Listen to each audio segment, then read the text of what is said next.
So good morning all of you, my self Reena Jarwal and आज हम बात करेंगे सिस्टम की। So what is system? So system is a mathematical operator, or we can say that it is a mapping that transform one signal into another signal. Basically we can say that it is a fixed set of rules.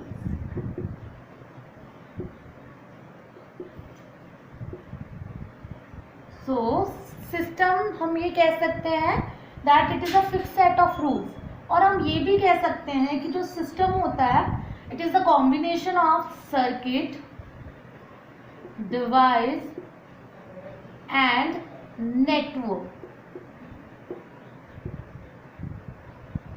So basically अगर मैं बात करूं तो system is a set of interconnected operation which transform input signal to a desired output signal, and we can also say that it is a combination of circuit plus device plus network. So basically it is a fixed set of rules. Now how many types of systems are there? So system is divided into two parts. First one is continuous time system.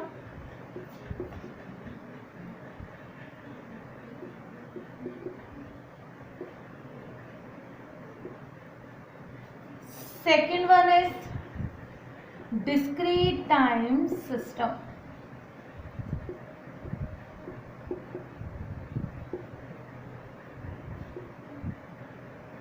So basically हम क्या कह सकते हैं कि if कोई system है हमारे पास, यहाँ मैं CTS लिख रही हूँ, CTS means continuous time system. If अगर इसमें इनपुट है वो भी कंटिन्यूस नेचर में है and output भी continuous nature में है, then it is known as continuous time system. So basically if the input signal and output signal both are in continuous nature, then it is known as continuous time system. And in discrete time system, if the input signal and the output signals both are in continuous nature, both are in discrete nature, then it is known as discrete time system.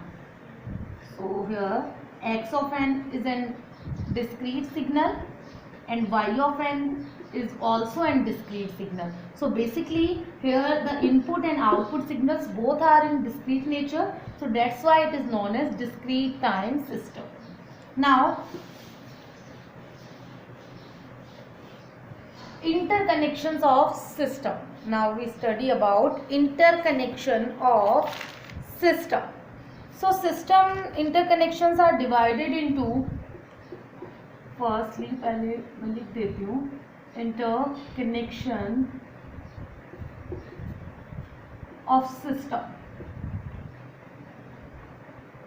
So firstly it is divided into series or cascaded connection.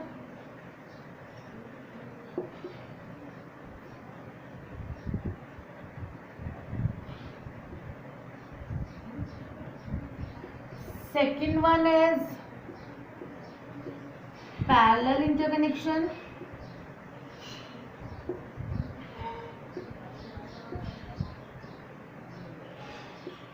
Third one is series and parallel interconnection.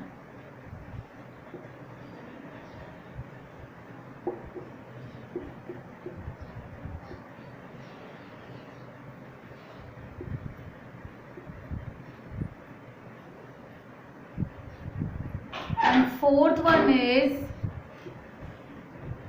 feedback interconnection.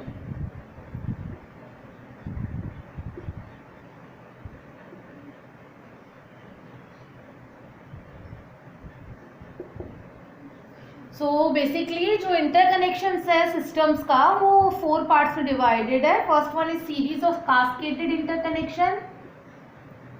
Second one is parallel interconnection. Third one is series and parallel interconnection. And fourth one is feedback interconnection. So one by one हम सबके बारे में study करते हैं. So first of all we take series or cascaded interconnection. So here there is a system 1 and this is system 2. So both are connected in series. So that's why it is known as series or cascaded interconnection. So basically this is the input signal and this is the output signal.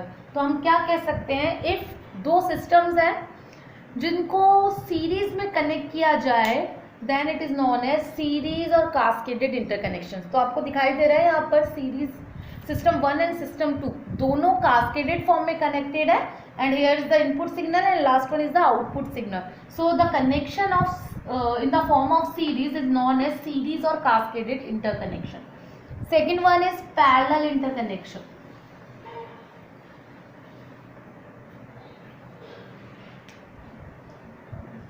Parallel interconnection.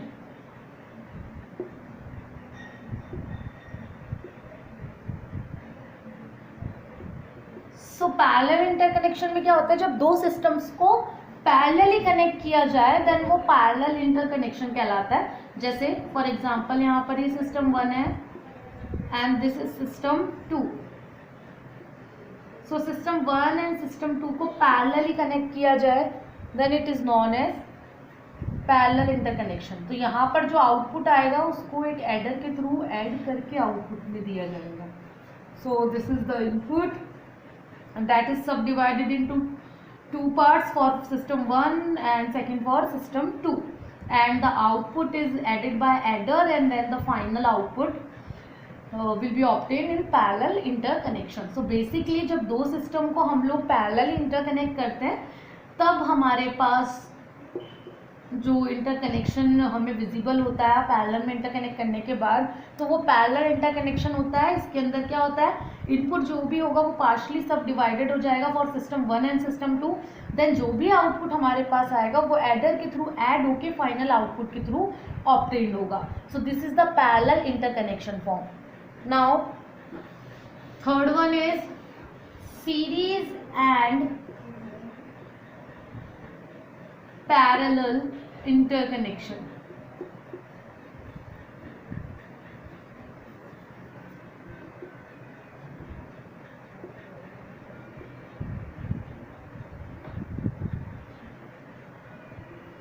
Parallel interconnection.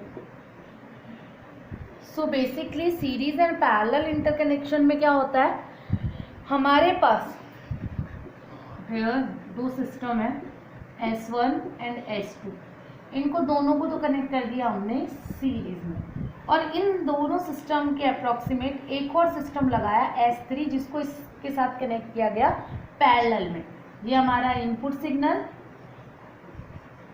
सो यहाँ पर ये S1 और S2 के साथ parallelly connected है. सो जो भी output आएगा वो यहाँ पर एडर के थ्रू ऐड होगा और हमें फाइनल आउटपुट ऑब्टेन हो जाएगा. सो ये यहाँ पर जो आपको कनेक्शन दिखाई दे रहा है वो दिखाई दे रहा है ये दोनों सीरीज में है और इन दोनों जो सीरीज कंपोनेंट्स हैं इनके साथ पैरेलली कनेक्टेड है सिस्टम 3. सो इस वजह से हम बेसिकली ये कह सकते हैं कि जब कोई सिस्टम या जब कोई सिस्टम सीरीज में भी कनेक्टेड हो और किसी अनदर सिस्टम के साथ पैरेलल भी कनेक्टेड दिखाई दे तो वो सीरीज एंड पैरेलल इंटरकनेक्शन कहलाता है. या बेसिकली हम ये कह सकते हैं जब किसी एक ही इंटरकनेक्शन में हमें सीरीज फॉर्म और पैरेलल फॉर्म दोनों शो हो रही है then it is known as series and parallel interconnection. Now fourth one is feedback interconnection.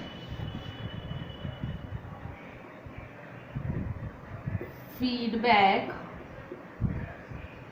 interconnection.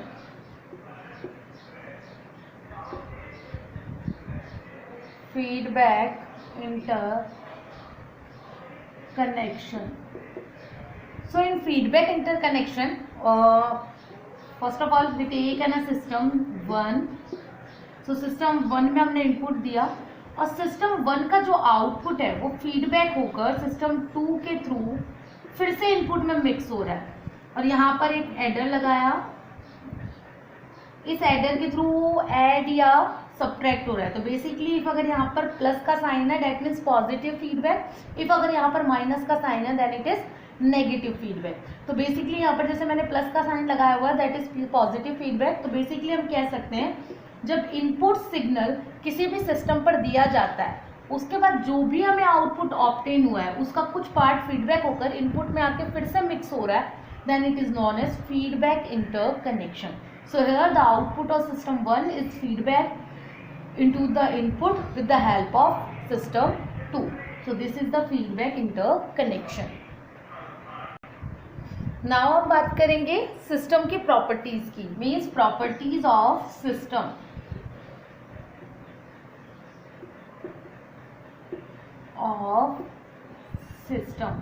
So basically मैंने स्टार्टिंग में आपको बताया है कि सिस्टम 2 पार्ट्स में डिवाइडेड होता है. First one is continuous time system and second one is discrete time system. So basically हम ये भी कह सकते हैं that continuous time system and discrete time system भी फर्दर डिवाइडेड होता है. जनरली उसको प्रॉपर्टीज के फॉर्म में लिया जाता है. So the properties of system in the form of continuous and discrete time system. और बेसिकली हम ये कह सकते हैं कि कंटिन्यूस और डिस्क्रीट टाइम सिस्टम के फर्दर जो क्लासिफिकेशन है वो कौन कौन से हैं. So first one is static and dynamic system.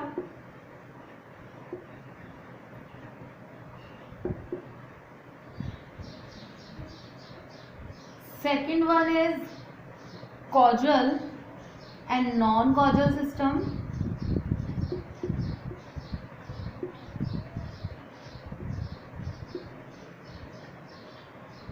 Third one is linear and non-linear system.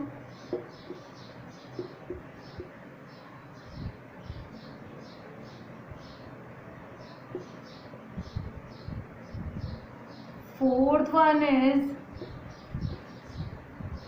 time variant and time invariant system.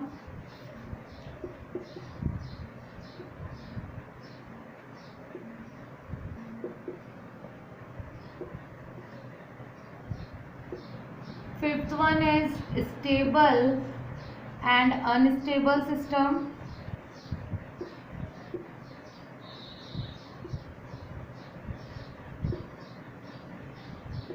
And sixth one is instantaneous and generally हम ये भी बोल सकते हैं invertible and inverse system.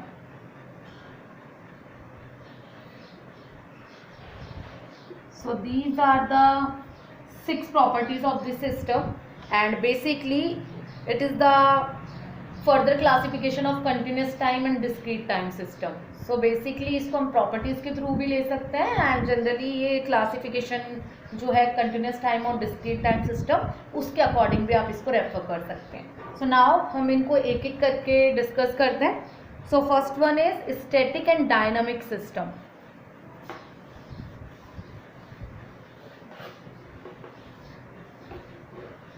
So सबसे पहले आता है स्टैटिक एंड डायनामिक सिस्टम.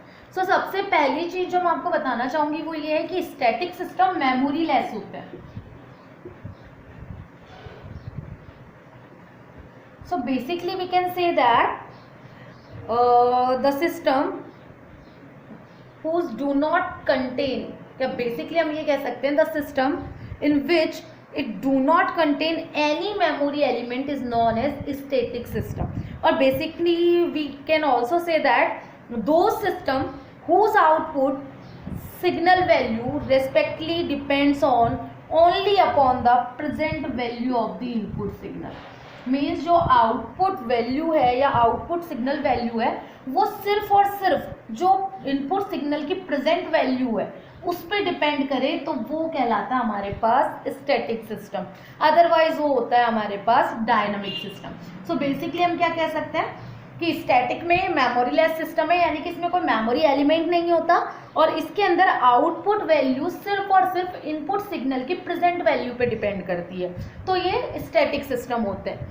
अगर हम डायनामिक की बात करें तो डायनामिक में जो आउटपुट वैल्यूज होती हैं वो इनपुट वैल्यू प्रेजेंट टाइम वाली और प्रीवियस टाइम वाली उस पर डिपेंड करती है. तो बेसिकली हम कह सकते हैं the dynamic systems are those system in which output dependent upon input values at present time and previous time.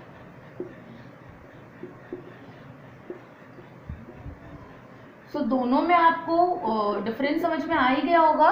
ये मेमोरी लेस है, ये विद मेमोरी है। इसके अंदर सिर्फ प्रेजेंट इनपुट पर डिपेंड, जो आउटपुट है वो सिर्फ प्रेजेंट इनपुट पर डिपेंड करता है, जबकि इसके अंदर जो आउटपुट है वो present as well as previous दोनों पर डिपेंड करता है। So basically these are the static and dynamic system. Second one is causal and non-causal system.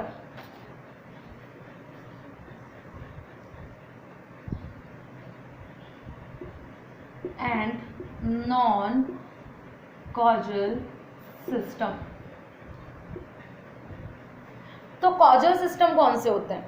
Causal system are those system in which output at any times depend only on the value of the input at the present time and in the past. तो basically ये कह सकते हैं जो output है वो present time के input पे और पास्ट टाइम के इनपुट पर डिपेंड करता हो तो वो कहलाता है कॉजल, अदरवाइज वो कहलाता है non causal. So basically in causal system the output value is only depend upon on present time input value and past time input value, and in non causal system the output is basically we can say that the output is completely depending on the future value of the input। यहाँ आपको ध्यान रखना है causal में present और past दोनों values पे depend करता है, जबकि non causal में सिर्फ और सिर्फ future value पे डिपेंड करता है। आपको स्टैटिक और डायनेमिक जैसा थोड़ा लग रहा होगा कि स्टैटिक और डायनेमिक में भी यही पढ़ा था, बट आप फिर से कंपैरिजन कर लीजिएगा। स्टैटिक के अंदर आउटपुट वैल्यू प्रेजेंट वैल्यू पे डिपेंड कर रही थी और डायनामिक के अंदर आउटपुट वैल्यू प्रेजेंट टाइम के इनपुट वैल्यू पर और प्रीवियस टाइम के इनपुट वैल्यू पर दोनों पर डिपेंड कर रही थी। यहाँ पर कॉजल में कॉजल तब होगा जब वो प्रेजेंट और पास्ट दोनों वैल्यू पे डिपेंड करेगी, और नॉन कॉजल जब होगा जब वो फ्यूचर वैल्यू पे डिपेंड करेगी, देन वो होगा नॉन कॉजल सिस्टम। फिर बात आती है हमारे थर्ड वन है हमारा लीनियर और non linear system. Linear and non linear system. So last जो आपका सेमेस्टर था उसमें आपने सुपरपोजिशन थ्योरम पढ़ा होगा। सो बेसिकली मैं ये कह सकती हूँ कि वो सिस्टम जो कि सुपरपोजिशन और होमोजेनेटिक प्रॉपर्टी जो होती है उनको सेटिस्फाई करता हो वो कहलाता है हमारे पास linear system. So basically we can say that linear system is one that satisfy the superposition and homogeneity properties or principle, then it is known as linear system, otherwise it is known as non-linear system। तो आपको तो यही ध्यान रखना है कि जो superposition के प्रिंसिपल पे वर्क करता हो या सुपरपोजिशन की जो प्रॉपर्टी पे वर्क करता हो, होमोजेनिटी की प्रॉपर्टी पे वर्क करता हो, देन तो वो लीनियर सिस्टम होगा, अदरवाइज वो कौन सा सिस्टम होगा? Non linear system. फिर बात आती है हमारे फोर्थ वन की। फोर्थ वन था हमारे पास टाइम वेरिएंट और टाइम इनवेरिएंट सिस्टम। सो टाइम वेरिएंट और टाइम इनवेरिएंट सिस्टम में नाम से ही आपको पता लग रहा है कि वो सिस्टम जिसके इनपुट आउटपुट कैरेक्टरिस्टिक टाइम के साथ चेंज ना हो तो वो तो कहलाते हैं टाइम इनवेरिएंट। मीन्स टाइम के साथ इनपुट आउटपुट चेंज नहीं कर रहे हैं तो वो तो टाइम इनवेरिएंट, अगर चेंज ना करें तो। और अगर टाइम के साथ वो वेरी कर रहे हैं then it is known as time variant. So basically हम ये कह सकते हैं कि दो system in which input and output characteristic does not change with time is known as time invariant, and those system in which input and output characteristic change with the time then it is known as time variant system। so ये तो नाम से ही आप इसको represent कर सकते हो कि जो टाइम के साथ वेरी हो रहे हैं दैट इज टाइम वेरिएंट, और जो टाइम के साथ वेरी नहीं कर रहे हैं वो टाइम इनवेरिएंट। नेक्स्ट वन आता है आपके पास stable and unstable system. So fifth one is stable and unstable system. So generally जो स्टेबल और अनस्टेबल सिस्टम्स होते हैं वो बेसिकली वीवो की कंडीशन सेटिस्फाई करते हैं. BIBO means bounded input bounded output. So जो बाउंडेड इनपुट बाउंडेड आउटपुट की कंडीशन सेटिस्फाई करता है वो होता है स्टेबल, अदरवाइज वो होता है unstable. So basically we can say that an arbitrary and relaxed system is said to be bounded input bounded output, stable if and only if every bounded input produce a bounded output.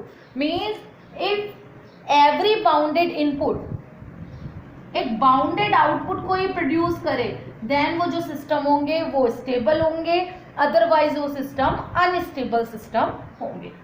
Next one आता है invertible and inverse system. So basically आप देख ही रहे हैं बहुत easy है systems में, ऐसा कुछ नहीं है कि बहुत टफ है.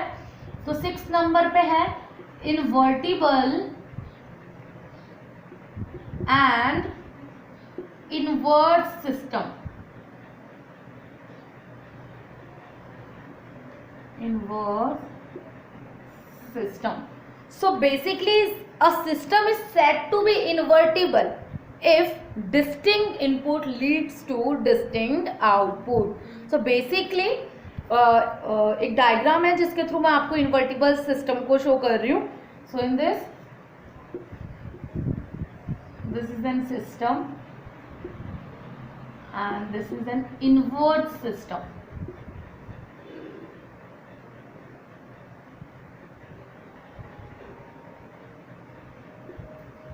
And this is the output. So basically here is the input is x of n and the output for system is y of n, and the inverse system is equivalent to wn is equals to x of n. And so basically we can say that this is the invertible system, and from this system we can say that for every distinct input if leads to distinct output then it is known as invertible, otherwise it is known as inverse system. Okay, so these are the properties of this system. So आज के जो lecture है उसमें हम लोगों ने discuss किया है. फर्स्ट हमने डिस्कस किए हैं कि सिस्टम होता क्या है. तो सिस्टम में मैंने आपको बता ही दिया कि ये generally fix set of operations होता है. वह बेसिकली हम ये कह सकते हैं सर्किट डिवाइस और नेटवर्क का जो कॉम्बिनेशन है वो सिस्टम है. बेसिकली सिस्टम जो इंटरकनेक्टेड होते हैं वो 4 फॉर्म में होता है. Series, second one is parallel, third one is series parallel and fourth one is feedback, जिनके बारे में मैं डिस्क्राइब कर चुकी हूँ. देन आता है सिस्टम कितने भागों में कितने पार्ट्स में डिवाइडेड है.